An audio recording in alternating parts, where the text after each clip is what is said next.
Le passé composé en espagnol s'utilise pour parler d'actions qui se situent dans un passé proche. Par exemple, on pourra dire Esta mañana he desayunado con mi madre. Ce matin, j'ai déjeuné avec ma mère. Ici, j'utilise le passé composé parce que l'action se déroule dans un passé relativement proche du présent, même si l'action est terminée.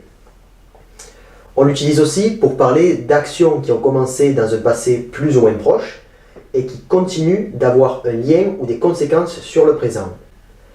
Par exemple, je peux dire He empezado a redactar mi tesis. J'ai commencé à rédiger ma thèse. Ici, on ne sait pas vraiment quand j'ai commencé à rédiger ma thèse, mais l'usage du passé composé nous laisse penser que le locuteur a commencé sa thèse dans un passé qu'il considère relativement proche et que la rédaction de la thèse n'est pas encore terminée au moment où il parle. Enfin, on pourra aussi utiliser le passé composé lorsqu'on parle d'actions qui se situent dans un contexte temporel indéterminé. Par exemple, Pablo siempre ha jugado al fútbol. Pablo a toujours joué au football. Au foot. Ici, on comprend que Pablo jouait au foot dans le passé et qu'il continue de jouer au foot dans le présent. Cependant, la période durant laquelle il joue au foot reste indéterminée. Pour résumer, le passé composé sert à exprimer des événements proches du présent et qui ont encore un lien ou une conséquence sur celui-ci, alors que le passé simple sert à indiquer des faits commencés et terminés dans le passé, coupés du présent et qui n'ont plus de lien avec celui-ci. Par exemple, ayer desayuné con mi madre. Ici, l'action s'est déroulée hier et n'a plus de lien avec aujourd'hui, avec le présent. En ce qui concerne les terminaisons, le passé composé se forme avec l'auxiliaire haber, c'est-à-dire la traduction de l'auxiliaire avoir, c'est-à-dire l'auxiliaire avoir en espagnol. On le conjugue au présent de l'indicatif et on le fait suivre par le participe passé d'un verbe. Donc le verbe, l'auxiliaire haber conjugué au présent, ça donne he, has, ha, hemos, habéis, han. Tu n'oublieras pas l'accent sur la deuxième personne du pluriel, habéis, sur le e. Ensuite, pour trouver le participe passé des verbes, il suffit de prendre le radical du verbe à l'infinitif pour les verbes du premier groupe en al. Tu enlèves aer, tu enlèves la terminaison de l'infinitif et tu ajoutes ado, ce qui donne, avec le verbe hablar, he hablado, has hablado, ha hablado, hemos hablado, habéis hablado, han hablado. Ensuite, tu fais la même chose pour les verbes du second et du troisième groupe, sauf que tu ajoutes au radical la terminaison ido. He comido, avec le verbe comer par exemple, he comido, has comido, ha comido, hemos comido, habéis comido, han comido. Ou avec un verbe du troisième groupe, le verbe vivir, les verbes qui terminent en ir, he vivido, has vivido, ha vivido, hemos vivido, habéis vivido, han vivido. Il faudra faire attention aux participes passés irréguliers. Il y en a une petite liste que tu pourras apprendre plus ou moins par cœur pour ne pas t'emmêler les pinceaux au moment de parler. Cette liste, en plus, elle n'est pas très longue.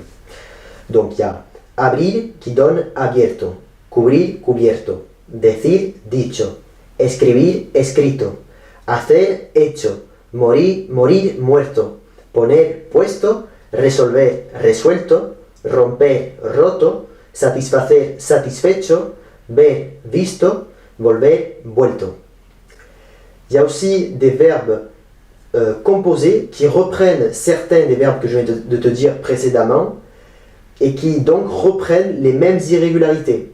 Par exemple, le verbe descubrir qui reprend le verbe cubrir, eh bien, son participe passé sera descubierto.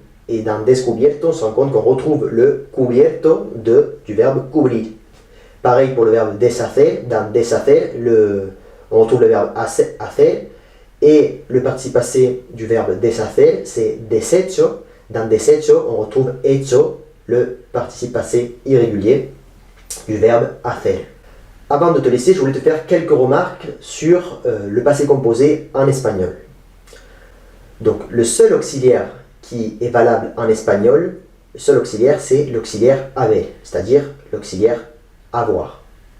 En français, il y a deux auxiliaires, l'auxiliaire être et l'auxiliaire avoir.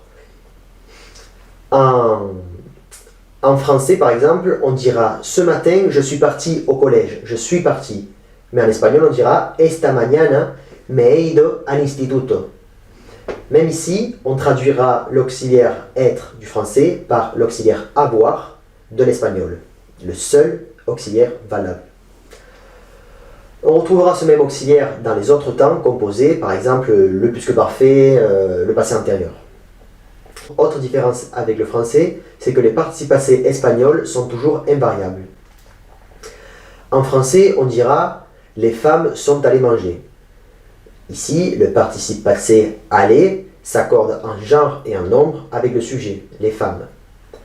En espagnol, on traduira par « las mujeres han ido a comer ». Et donc, on voit que malgré que le sujet soit féminin pluriel, le participe passé reste invariable et il le restera toujours, quel que soit le nombre et le genre.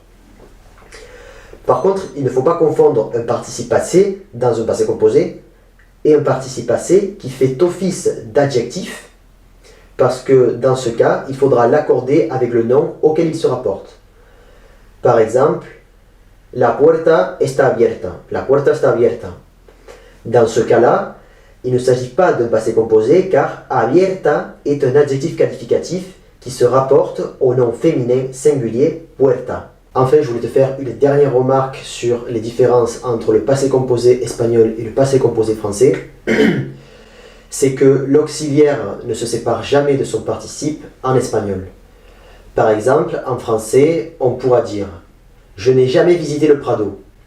Ici, on peut mettre un adverbe entre l'auxiliaire et le participe. Jamais se situe entre et visiter. En espagnol, on pourra dire, on dira même Nunca he visitado el Prado. Ici, le participe passé visitado est précédé de l'auxiliaire et on ne pourra pas dire he nunca visitado el Prado. On ne pourra pas intercaler un adverbe entre l'auxiliaire haber et le participe passé visitado. Voilà, c'en est tout pour cette leçon. J'espère qu'elle t'aura plu, j'espère que tu auras plus ou moins tout compris. Comme d'habitude, tu peux retrouver dans les fichiers à télécharger des exercices, des activités et des tableaux de conjugaison. Nous, on se retrouve dans la prochaine vidéo pour parler d'un nouveau temps.